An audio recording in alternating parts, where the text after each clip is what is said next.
많은 사람들이 혈당에 관심을 기울입니다. 제가 하버드 의과대학에 있을 때 저희 의사들끼리 하는 얘기가 있었어요. 환자분들한테 당신이 당뇨에 걸린 이유는 먹어주지 않았기 때문입니다. 우리가 이러한 방법을 자꾸만 알 것이 아니라 우리 인체의 원리, 우리 몸의 원리에 대해서 알아서 원인을 해결하는 방법이 우리가 질병을 예방하고 치유하는 데 가장 좋은 방법입니다. 갱년기가 되면은 여성들의 당뇨병 발병률이 7배 이상 증가합니다. 이 이유는 바로 에스트로겐이라는 호르몬에 있는데요. 에스트로겐이라는 호르몬은 우리 여성의 여러 가지 생식기나 또 신체의 생리에 꼭 필요한 호르몬입니다. 또 아주 중요한 역할을 하는 게 있는데 이 에스트로겐이라는 호르몬은 우리 몸의 칼슘의 흡수를 극대화시키고 활용을 극대화시키는 역할을 합니다. 이 여성들의 갱년기가 되면은 에스트로겐이 줄어들고 그럼으로 인해서 칼슘의 흡수와 활용이 줄어들면서 우리 혈액의 산독화하는 역할을 하지 못하게 됩니다. 그러면은 혈액이 오염이 되고요. 혈구가 점점 줄어들고요. 혈관이 막히는 일이 생깁니다. 이렇게 될 때 간으로 가는 혈액순환이 저하가 되면서 간세포의 기능이 저하가 돼서 에너지 대사를 하지 못함으로 인해서 점점 당이 우리 혈중으로 스며들게 되고요. 이렇게 점점 나아가서 췌장으로 가는 혈관까지 막히게 되면은 드디어 인슐린 저하형인 당뇨가 생기게 됩니다. 당뇨를 의심할 수 있는 초기 증상은 간 기능 저하와 상당히 비슷합니다. 첫 번째는 우리가 피로함을 느낍니다.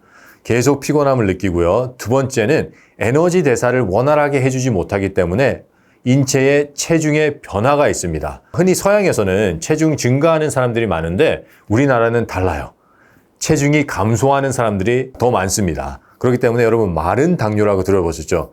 우리나라에 아주 만연하고 있는 마른 당뇨인데요. 그래서 내가 많이 피곤하고 체중이 감소가 된다. 그리고 식사 후에 내가 급격하게 피곤함을 느낀다라고 생각하시면은 당뇨의 초기 증상일 수 있는 가능성이 아주 높습니다. 그리고 잘 알려져 있는 목이 자주 마르다. 그리고 물을 많이 마신다. 소변을 많이 본다. 이것도 흔히 초기에 일어나는 증상입니다. 요즘에는 당뇨 환자뿐만 아니라도 혈당을 관리하는 트렌드가 있어서 많은 사람들이 혈당에 관심을 기울입니다. 하지만 현대의학에 있는 데이터나 여러 문헌을 살펴보면은 혈당을 아무리 잘 관리해도 당뇨 환자들은 합병증을 막을 수가 없다라는 것이 현대의학의 데이터입니다. 한 논문을 살펴보면은 철저한 혈당 관리와 철저한 혈압 관리를 하더라도 오히려 만성 합병증은 증가하는 추세에 있다라는 논문도 있는데요. 왜 이런 논문이 있느냐면은 원인이 그대로 있기 때문에 그렇습니다. 혈당은 당뇨의 원인이 아니라 당뇨의 증상입니다. 우리가 당뇨의 증상을 자꾸만 치료하려고 노력하고 원인을 치료하지 않으면은 질병은 원인이 계속 있기 때문에 진행이 될 수밖에 없고 그 질병이 진행이 된 것이 바로 합병증으로 나타나는 겁니다. 제가 하버드 의과대학에 있을 때 저희 의사들끼리 한 말이 있었어요. 당뇨는 혈관 막힘으로 시작돼서 혈관 막힘으로 끝난다라는 말입니다. 맞습니다. 여러분, 당뇨가 무서운 것은 혈관 막힘으로 인해서 간과 췌장의 기능이 저하가 되고 점점 나아가서 뇌로 가는 혈관이 막혀서 뇌졸중이 일어나고 심장으로 가는 혈관이 막혀서 심방세동, 심장병들이 일어나고요. 협심증도 일어나고요. 또 우리 눈으로 가는 혈관이 막혀서 망막 질환들, 녹내장, 백내장이 일어나고요. 우리 근육과 관절로 가는 혈관이 막혀서 관절염과 근육병들이 일어나고 콩팥으로 가는 혈관이 막혀서 신장 질환과 끝내는 투석까지 가는 것이 무서운 겁니다. 하지만 데이터를 살펴보면 혈당 관리를 잘해도 합병증은 걸리고 오히려 증가하는 추세에 있다고 얘기를 하고 있어요. 그렇다면 원인을 해결하셔야 돼요.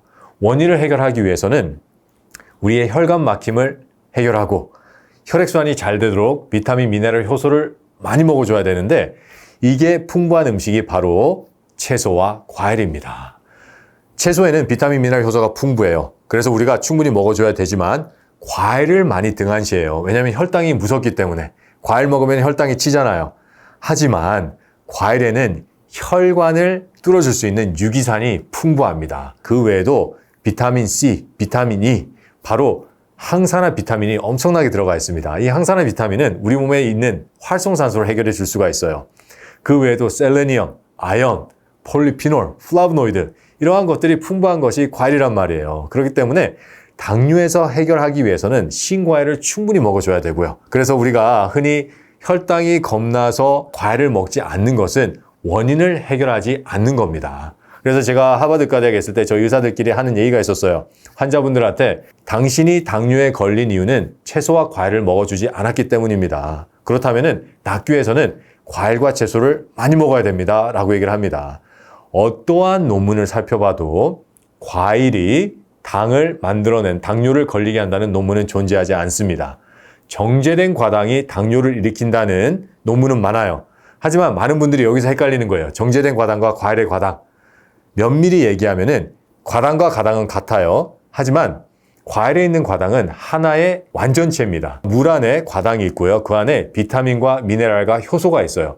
우리 몸에 들어와서 하는 일은 완전히 다릅니다. 그렇기 때문에 당 수치에 너무 연연하지 마시고 원인을 해결해 나가는 음식을 꼭 드셔야 되고요. 그게 바로 생채소, 생과일입니다.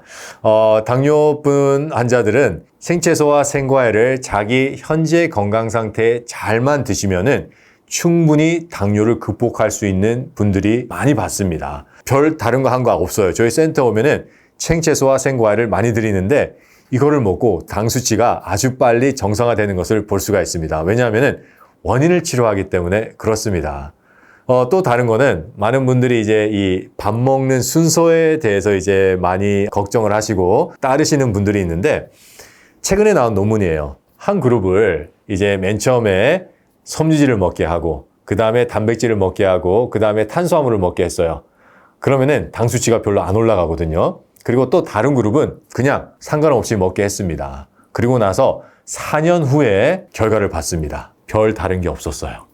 둘 다 결과는 같았어요. 그렇기 때문에 일시적으로 혈당을 낮추는 효과는 있을 수가 있어요. 우리가 섬유질 먹고 단백질 먹고 탄수화물 먹으면. 하지만 그게 우리 인체에 들어와서 궁극적으로는 큰 효과를 보지 않는다는 연구들이 계속 나오고 있습니다. 여러분, 우리가 이러한 방법을 자꾸만 알 것이 아니라 우리 인체의 원리, 우리 몸의 원리에 대해서 알아서 원인을 해결하는 방법이 우리가 질병을 예방하고 치유하는데 가장 좋은 방법입니다.